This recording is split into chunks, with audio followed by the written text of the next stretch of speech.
Could the future of US-Asia trade relations hang in the balance with the next presidential election?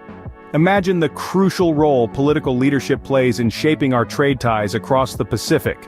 From the bustling tech industries to the vast agricultural fields, these relations are the lifelines of our economy. But with a change in administration, could these ties be severed or even strengthened? Stay tuned as we delve into the facts and figures of this potentially transformative issue. The Biden administration is currently negotiating a regional trade deal with 13 countries, an effort known as the Indo-Pacific Economic Framework, or IPF. This deal is not just a blip on the radar but a significant endeavor, aimed at offering an alternative to China's growing trade clout. Now let's dive into some of the key players. The 13 countries involved span the globe, from Australia to Vietnam, and each brings its unique strengths and challenges to the table. The goal? To create a more balanced global trade ecosystem and provide a counterweight to China's increasing influence. However, it's not all smooth sailing. The negotiations have hit a few speed bumps.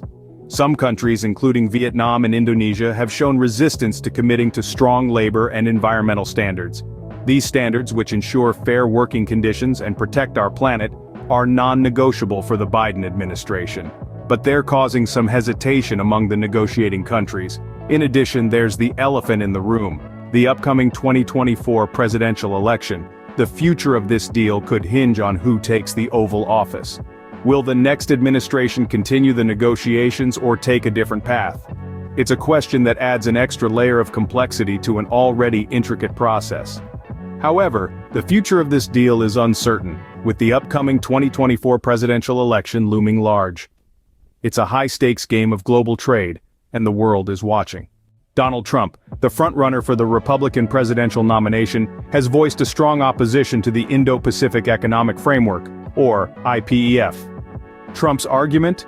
He believes this trade deal, currently being negotiated by the Biden administration with 13 other countries, would hollow out U.S. manufacturing and trigger significant job losses.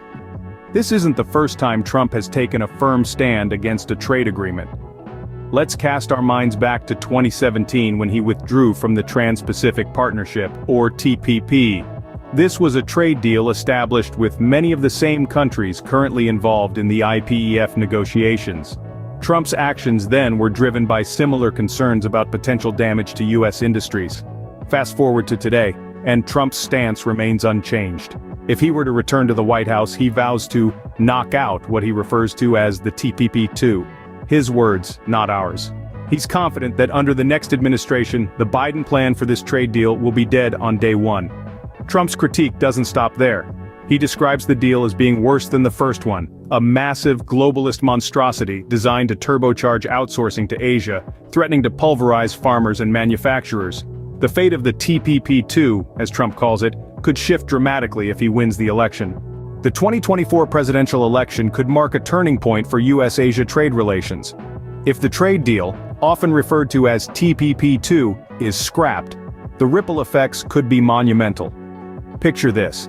The US manufacturing sector, already grappling with a myriad of challenges, could face an even more formidable obstacle. Trump argues that the deal would lead to a hollowing out of our manufacturing industry. This might mean more job losses, hitting hard-working Americans right where it hurts. But it's not just the manufacturing sector that might feel the pinch. The agricultural sector, the backbone of our nation, could also be threatened. As Trump has pointed out, our farmers and manufacturers could be left at the mercy of a massive globalist monstrosity designed to turbocharge outsourcing to Asia. The cancellation of the deal could also shift international trade dynamics. America's absence from a large-scale Asia-Pacific trade agreement could potentially tilt the regional trade balance, possibly in favor of other global powers. Yet, it's important to remember that trade deals are complex and multifaceted. They can have both positive and negative impacts, and these impacts can be distributed unevenly across different sectors of the economy. With the future of US-Asia trade relations hanging on the outcome of the upcoming election, the stakes have never been higher. As citizens, we'll be watching closely, ready to navigate the changes that may come our way.